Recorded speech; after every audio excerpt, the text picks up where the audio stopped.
प्रिय मित्रों, नमस्कार। हार्दिक अभिनंदन के साथ स्वागत है आपका हमारे चैनल में। और आज हम बात करेंगे राहु केतु के महाराशि परिवर्तन 2022 और कन्या राशि। ज्ञात हो दोस्तों कि राहु केतु आगामी 12 अप्रैल 2022 को अपना राशि परिवर्तन करने वाले हैं। वर्तमान में राहु वृषभ राशि में और केतु वृश्चिक राशि में चल रहे हैं। आगामी 12 अप्रैल 2022 को राहु का गोचर वृषभ राशि से निकलकर मेष राशि में होगा और केतु का गोचर वृश्चिक राशि से निकलकर तुला राशि में होगा। राहु केतु के महाराशि परिवर्तन 2022 के बारे में चर्चा करने से पहले आपसे एक रिक्वेस्ट है कि यदि आपने हमारे चैनल को सब्सक्राइब नहीं किया है अभी तक तो सब्सक्राइब कीजिए और बेल का आइकन भी प्रेस कीजिए ताकि आगे की वीडियोस आपको समय समय पर मिलती रहें। दोस्तों, 12 अप्रैल 2022 से 30 अक्टूबर 2023 तक पूरे 18 महीने राहु और केतु का गोचर राहु का मेष राशि में और केतु का तुला राशि में होने वाला है। राहु केतु किसी भी एक राशि में 18 महीने गोचर करते हैं, तो इस तरह से 18 महीने का समय, जो कि काफ़ी लंबा समय है, यदि गोचर अच्छा मिल जाता है तो आदमी के जीवन में, जातक के जीवन में सकारात्मक परिवर्तन देखने को मिलते हैं और बहुत ही सडन रिजल्ट्स देते हैं राहु केतु। और अचानक रातों रात परिवर्तन आता है आपकी आर्थिक स्थिति में, आपके फाइनेंशियल पोजीशन में और आपके जीवन के हर क्षेत्र में सकारात्मक परिवर्तन यदि अच्छा गोचर मिल जाता है तो देखने को मिलता है। वहीं गोचर यदि खराब मिल जाता है तो राहु और केतु के बारे में कहा जाता है कि ये राजा को रंक बनाने में देर नहीं लगाते और रंग को राजा बनाने में देर नहीं लगाते। तो इसलिए दोनों बात है, सकारात्मक और नकारात्मक दोनों पहलू हैं। अब सवाल है कि यह राशिफल सभी लोगों पर समान रूप से लागू नहीं माना जाएगा, क्योंकि सबकी अलग अलग जन्म पत्रिका है और जन्म पत्रिका में राहु केतु की यदि अच्छी स्थिति है तो निश्चित रूप से मान लीजिए कि राहु केतु का जो यह प्रभाव बताया जा रहा है, गोचर का प्रभाव, वह बहुत हद तक लागू होगा। पिछले राहु केतु के स्वभाव के बारे में हम कुछ चर्चा करें कि सामान्य स्वभाव इनका क्या है। राहु केतु छाया ग्रह हैं, जिस राशि में बैठते हैं उस राशि के स्वामी के अनुसार अथवा जिस ग्रह के साथ उनकी युति बनती है या जिससे दृष्ट होते हैं उसके अनुसार कार्य करते हैं। जिस राशि में ये बैठते हैं उस राशि के स्वामी यदि जन्मपत्री में उच्च के हैं अथवा स्वक्षेत्री हैं तो ये बहुत ही शुभ फल प्रदान करते हैं, बहुत बलशाली हो जाते हैं, बहुत ही स्ट्रांग हो जाते हैं।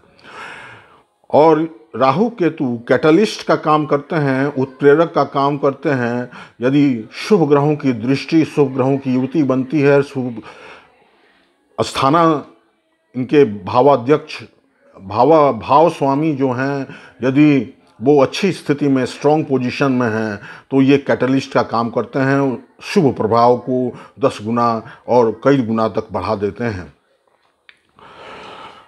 राहु और केतु भ्रम पैदा करने वाले ग्रह हैं। ये वास्तविकता को दिखने नहीं देते हैं, वास्तविकता का पता नहीं चल पाता है। राहु काफ़ी मिस्टीरियस ग्रह हैं, रहस्यमय ग्रह हैं। जो दिखता है वो होता नहीं और जो होता है वो दिखता नहीं।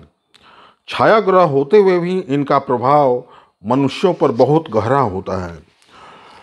राहु की महादशा यदि उम्र के 32 से 45 वर्ष के बीच मिल जाती है और राहु जन्मपत्री में वेल प्लेस्ड है, अच्छी स्थिति में है, तो रातों रात राजा बना देने में देर नहीं करते राहु देव। शोहरत, नाम और धन की बारिश होने लगती है। अब हम देखेंगे कि कन्या राशि वालों के संदर्भ में राहु केतु का जो आगामी राशि परिवर्तन है वह कैसा होने वाला है। दोस्तों, पिछले 18 महीने से राहु कन्या लग्न या अथवा कन्या राशि वालों के नवम भाव में चल रहे थे और केतु थर्ड हाउस में तीसरे भाव में चल रहे थे। राहु अथवा केतु का अथवा किसी भी गर्म ग्रह का थर्ड हाउस, सिक्स्थ हाउस और 11th हाउस में बैठना बहुत ही शुभ प्रभाव देने वाला माना जाता है। तो केतु थर्ड हाउस में बहुत प्रभावकारी, बहुत शुभ फल प्रदान कर रहे थे कन्या राशि वाले जातकों को पिछले 18 महीने से। और राहु की स्थिति कुछ इस तरह की थी कि इससे कन्या राशि के जातक तंत्र मंत्र और ज्योतिष के तरफ इनका झुकाव ज़्यादा हो रहा था। पिता के स्वास्थ्य में गिरावट की स्थिति हो रही थी, भाग्य छल कर रहा था, भाग्य का साथ कभी मिल रहा था और कभी नहीं मिल रहा था। कहने का मतलब भाग्य छल कर रहा था और भाग्य यदि जन्म कुंडली में, जन्म पत्री में राहु की स्थिति अच्छी है जिनकी कुंडली में, तो राहु अच्छा फल देने के लिए दिए होंगे, राहु अच्छा फल प्राप्त हुआ होगा। इस आगामी 12 अप्रैल 2022 को जो राशि परिवर्तन होगा तो उसमें राहु 8th हाउस में आ जाएंगे, मेष राशि में। मेष राशि के स्वामी मंगल ग्रह होते हैं और राहु मंगल के घर में 8th हाउस में होंगे और केतु तुला राशि में अर्थात शुक्र की राशि में होंगे 2nd हाउस में। तो राहु 8th हाउस से हम देखते हैं हिडन ट्रेजर्स। तो जो छिपा हुआ धन है, मेडिक्लेम का पैसा हुआ, इंश्योरेंस का पैसा हुआ, वो आपका जो काफ़ी दिनों से नहीं मिल रहा था और जन्मपत्री में राहु की स्थिति अच्छी है, तो वो फंसा हुआ धन आपको मिलेगा अगले 18 महीने में। ससुराल से आपको निश्चित लाभ मिलेगा यदि जन्मपत्री में राहु की स्थिति अच्छी है। सास ससुर का रुख आपके तरफ अच्छा होगा। राहु अचानक से कोई प्रभाव डाल देते हैं तो आकस्मिक रूप से कोई धन लाभ आपको हो सकता है, किसी पुराने मित्र से, किसी पुराने दूर के रिश्तेदार से, अथवा किसी पैतृक संपत्ति की प्राप्ति आपको अचानक से हो सकती है। केतु फाइनेंस के हाउस में बैठे हैं, धन भाव में बैठे हैं, तो केतु के कारण आकस्मिक धन लाभ की प्राप्ति हो सकती है। और जब जब गोचर से केतु के जो भाव स्वामी होंगे वो शुक्र होंगे, तो शुक्र की स्थिति जब जब अच्छी होगी गोचर से, तो केतु उस समय आर्थिक लाभ प्रदान करेंगे, आर्थिक धन लाभ प्रदान करेंगे। तो आर्थिक स्थिति, फाइनेंस स्थिति मजबूत होगी। और केतु के कारण जो फैमिली के मेंबर्स हैं और कुटुंब जनों के बीच अच्छा माहौल बनेगा। वाणी आपकी प्रभाव उत्पादक होगी और वाणी काफ़ी आकर्षक होगी। वाणी से आपके बिगड़े हुए काम बनेंगे। अब राहु के बारे में हम देखें, राहु की 3 दृष्टियां होती हैं, पंचम, सप्तम और नवम। तो राहु की पंचम दृष्टि 12th हाउस पर होगी, तो आपको लंबी दूरी की यात्रा करनी पड़ सकती है, विदेश यात्रा पर भी आप जा सकते हैं। ससुराल पक्ष को लेकर खर्च की स्थिति पैदा हो सकती है और अपव्यय भी हो सकता है ससुराल पक्ष को लेकर। बाईं आंख में कुछ पीड़ा की स्थिति महसूस कर सकते हैं और शयन सुख में कुछ बाधा आप महसूस करेंगे।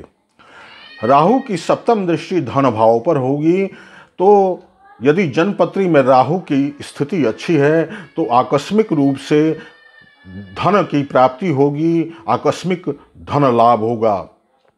राहु की सप्तम दृष्टि यहाँ है तो कुटुंब परिवारजनों का भी विचार हम यहाँ से करते हैं, तो राहु के कारण कुटुंब जन परिवार के बीच में यदा कदा विवाद भी संभव हैं और वाणी यदा कदा कटु भी हो सकते हैं। वैसे केतु के प्रभाव से वाणी आपके सुमधुर होंगे, शुक्र के प्रभाव से आपके वाणी आकर्षक होंगे, सुमधुर होंगे। राहु की नवम दृष्टि चतुर्थ भाव पर होगी, तो कोई वाहन, मकान, बंगला आप खरीद सकते हैं, किंतु काफ़ी सावधानी बरतिए। यदि आपको कोई वाहन अथवा नया बंगला खरीदना है तो उसको खरीदने में काफ़ी सोच समझकर और सोच विचार कर उसको अमल कीजिए और उसको खरीदिए, अन्यथा आपको नुकसान हो सकता है। माता के स्वास्थ्य के प्रति आपको सचेत रहना पड़ेगा। मित्रों का चयन आपको सोच समझकर करना पड़ेगा, अन्यथा मित्रों से धोखा भी मिल सकता है।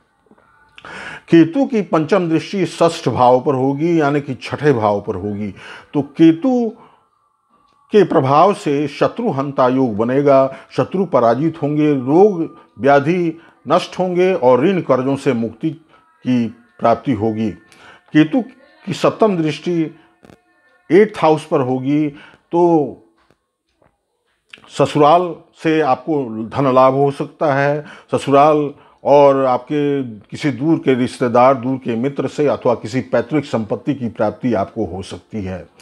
केतु की नवम दृष्टि 10th हाउस पर होगी, तो जॉब प्रोफेशन में भी अचानक से उन्नति आ सकती है। जो नौकरी में हैं अथवा व्यापार में हैं, तो अचानक से उनको अपनी तरक्की देखनी पड़ सकती है। जॉब में तरक्की हो सकती है, नौकरी में तरक्की हो सकती है और व्यापार में तरक्की हो सकती है, व्यापार में मुनाफा हो सकता है, लाभ हो सकता है। तो इस तरह से राहु और केतु का प्रभाव कन्या राशि अथवा कन्या लग्न वाले जातकों के लिए अच्छा इसलिए होने वाला है क्योंकि कन्या राशि के जो स्वामी हैं, कन्या लग्न के जो स्वामी हैं, जो लग्नेश हैं, राशेश हैं, वो बुध होते हैं और बुध राहु केतु के परम मित्र ग्रह हैं। इस दृष्टिकोण से भी राहु केतु का यह गोचर अच्छा जाने वाला है। आगामी 12 अप्रैल 2022 से 30 अक्टूबर 2023 का समय निश्चित रूप से अच्छा होना चाहिए। इसके लिए यह आवश्यक जरूर है, यह एक कंडीशन है कि आपके जन्म पत्री में राहु केतु की स्थिति मजबूत होनी चाहिए, शुभ ग्रहों से दृष्ट अथवा शुभ ग्रहों की युति उनकी होनी चाहिए। दोस्तों, राहु केतु का यह प्रभाव सामान्य रूप से दी गई है, यह सभी लोगों पर समान रूप से लागू नहीं हो सकती है। यदि आप अपनी व्यक्तिगत कुंडली की जांच कराना चाहते हैं कि यह राहु केतु का यह राशि परिवर्तन आपके जीवन में क्या कुछ ला कर दे सकता है, क्या दे सकता है आपके जीवन में, तो उसके लिए मेरे व्हाट्सएप नंबर 7004660285 पर पेड कंसल्टेशन के द्वारा संपर्क कर आप जान सकते हैं। दोस्तों, चैनल को सब्सक्राइब कीजिए, बेल का आइकन प्रेस कीजिए। यदि वीडियो अच्छी लगी हो तो लाइक कीजिए, शेयर कीजिए। बहुत बहुत धन्यवाद।